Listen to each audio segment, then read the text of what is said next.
Breaking news, a new head coach in the NFL. Seahawks expected to hire Ravens defensive coordinator Mike Macdonald, according to multiple reports. He's 36 years old. He'll become the youngest head coach in the NFL. He'll succeed a man twice his age, 72-year-old Pete Carroll, who stepped down after 14 seasons as head coach in Seattle. Macdonald joined Baltimore after working at Michigan, led the Ravens to a top-ranked defense this season. Chris Hassel, Amanda Guerra, Brady, Quinn, and Pete Prisco. What are your thoughts on the hire by Seattle? I think it's a good hire in the sense of this is one of the young, bright, budding stars as a defensive mind in the NFL. Kind of a rapid ascent, too, if you look at his time from Michigan, then to Baltimore Ravens, the #1 defense this year. Now he gets an opportunity to try to turn that Seattle Seahawks defense into really what Pete Carroll once had there back when it was the Legion of Boom through 2013, 2014. So, look, that's the biggest weakness, I'd say, of the Seattle Seahawks at this point, is their defense. And so if you can get more out of that group, you can bring in a bright, young defensive mind to take over for a period of time like Pete Carroll, did during his tenure. I think it's going to work. I think it's going to be successful. The defense will be better. What we don't know is when every hire, we don't know how he's going to be able to lead the room. How is he going to lead the men? How is he going to be able to let his coaches coach? Every coach that gets hired in the NFL, we always sit here and say, oh, well, he had a great job with his defense. He did a great job with his offense. We have no idea how they're going to handle the big picture. And that's always the challenging part when everybody always asks us, what do you think of the hire? It's a great hire if he handles the big picture. He's going to be a great hire. But we know the defense will be better. It's funny. They're going from a Seattle defense that was probably as predictable in terms of what they did as any in the league to one now where he'll take over and they'll be the least predictable defense in the league. So I think from a creativity standpoint, it'll be great for their defense. They have a lot of good young players. But again, to gauge where he might be as a coach or any of these guys, we don't know. They're first-time head coaches. We don't know how they're going to handle it. Two things on that. The first I'd say is Pete Carroll was the most unique locker room and culture of any franchise that I was ever had a chance to be a part of. It is as player-run as far as the accountability that's placed on the players as anyone. And so that, to me, is going to be one of the bigger challenges here is how does Mike Macdonald kind of put his own twist on this? I mean, how does he couple up with a team and a group that's accustomed to one drastically different style than anything else out there in the NFL? So it'll be interesting to see how he puts his fingerprints on this team and shapes them moving forward. And the second thing is his offensive coordinator hire is going to be huge. For a first-time head coach, he's got to hire someone who's got experience, he can rely on to take over that side of the ball. It's too tough to wear that many hats as a defensive coordinator, a head coach, and then try to oversee the offense, too. He's got to find someone who's got experience, who's trustworthy, who knows what they're doing on offense as well. And all these first-time head coaches, just one word of advice, or a couple words of advice. Be who you are. Don't try and be John Harbaugh. Don't try and be Pete Carroll, like you said. Be you. Guys, you know this. Brady in the locker room, they'll see right through you if you're not real. So be who you are, but more than that, let your coaches coach. You handle your defense. Let your coordinator handle the offense. And don't get into an ego contest with the general manager. They all end up doing it. We're together, and 4 years in, he's complaining about the players he's getting him, and the GM's complaining about how he's not using the players he's drafted. It happens all the time. You're looking at this, the youngest active head coaches in the NFL, but also, Pete, in this hiring that we have seen all of these teams. You had guys like Bill Belichick out there. Obviously, the Commanders still looking for a new head coach, but we've seen them go with these young guys. What do you think about that? I mean how do you see this playing out? You can't be a fan of that, given your age, Pete. Ageist. I'm as young as can be, dude. Right? I'm as young as can be. I'm all for new blood sometimes. I think sometimes in coaching, like, the NFL is not nearly as bad as some of the other sports. I mean, you go to baseball or hockey or even the NBA, they recycle guys all over the place. The NFL doesn't do that as much, but to see Bill Belichick and Mike Vrabel on the sidelines, that's a little surprising. And now there's one job left, and what is Dan Quinn going to do? I mean, he's another guy that had a job in the past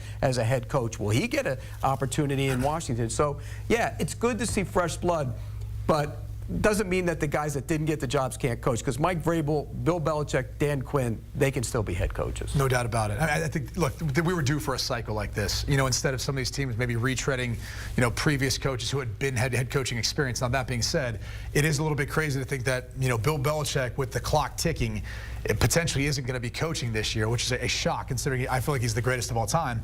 Vrabel, who's a hell of a coach, but some of these guys may want to sit out a year too and see how things play themselves out. I mean, one of the unknowns about Washington, and Ben Johnson is one, but one of the unknowns about Washington is you don't know how that ownership group is going to handle things. If we look at the most recent new owner in the NFL, and David Tepper, Matt Rule didn't even make it halfway through his initial contract. Frank Reich didn't even get a full year under his, as a head coach under David Tepper. So guys might be hesitant looking at a job saying, I don't know if I want to take a job with an organization that I don't know how the ownership group's going to handle adversity, how they're going to handle the structure of things moving forward. Here's the other thing about this. The modern player has changed. He's a different player. It's not like Bill Belichick's old days or Mike Vrabel, who came from the Belichick tree when he played. They're different players. You got loud, music on the practice field, and you don't push as hard as you used to. The discipline isn't the same. And guys have more power now. The players have more power than they used to have. And I think that's why you could see maybe some of these guys not getting the jobs and moving away from them.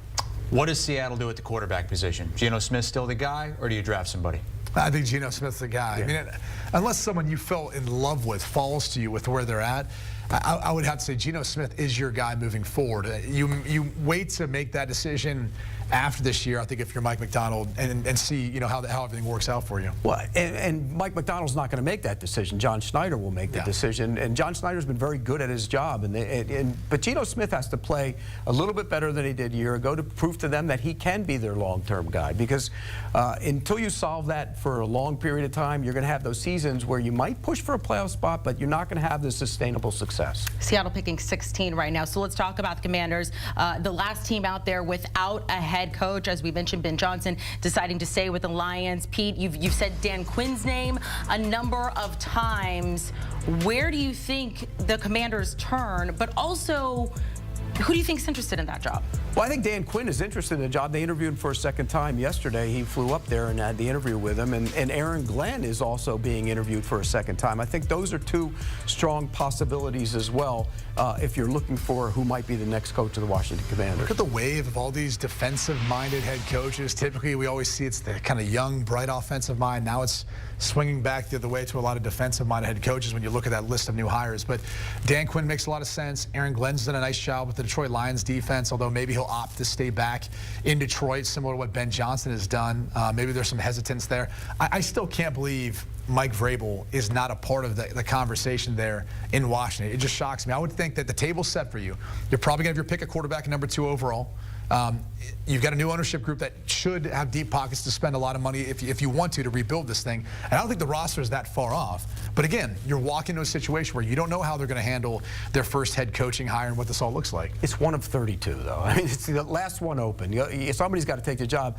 Maybe the young defensive coordinators aren't as gun-shy as the young offensive coordinators. Maybe that's why they're willing to take the shot and go actually become a head Rod coach. Mayo's was pretty interesting in the contract. Antonio Pierce was already head coach. Ben Johnson. We can start going through Ben Johnson, you strike while the irons are hot, buddy. One of the things that not enough people are talking about is what the coordinators are getting paid now. This isn't like 10 years ago.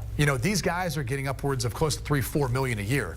That used to be what head coaches were making. So for some that ain't 17 or 16 million a year. It's not, but you can hold off for another year instead of putting yourself in a situation where you're in your first year, things aren't going well, the owner fires you. Then what happens? Your reputation is damaged forever. You can't overcome that. You can't rebound from that. So I think that's the hesitation too. As much as we look at DeMeco Ryans and the job he did in his first year, we also think that, well, the expectations for these owners now are, hey, you can turn around like that.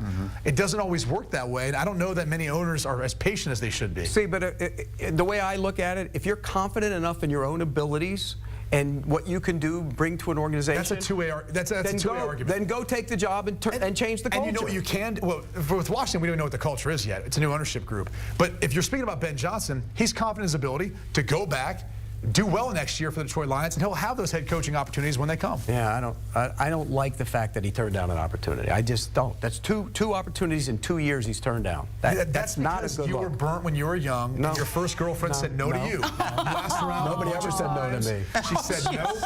She said not having it, Pete Prisco. You never got over it. But I just love the way you defend the fact that the guy turned down 2 opportunities to be a head coach in the National Football League. Supposedly his asking price was too high. And that's how you turn down an opportunity. Well, maybe, but the other thing is maybe that organization looks a little bit cheap. Let's be honest with it. I don't think Washington was being cheap with their new owner. He's got. Well, how do we know? There was a chance they didn't offer it. We don't know how much. Tepper also was the other guy he supposedly turned down, and that guy has a ton of money and is willing. He's clearly throwing it around to every coach that's out there. We don't know how much he asked for. Look, whatever he asked for or whatever they offered him, he should have taken the job. Well, Mike Macdonald does take the job in Seattle. Another defensive coordinator getting a head coaching job. We did see championship weekend. 3 of those 4 teams were 1, 2, 3 in opponents' points per game. Really good defenses in this Super Bowl. Pick 6 podcast will have you covered all the way up to the Super Bowl right now. Some early look-aheads for picks and props. 11 days to Super Bowl 58.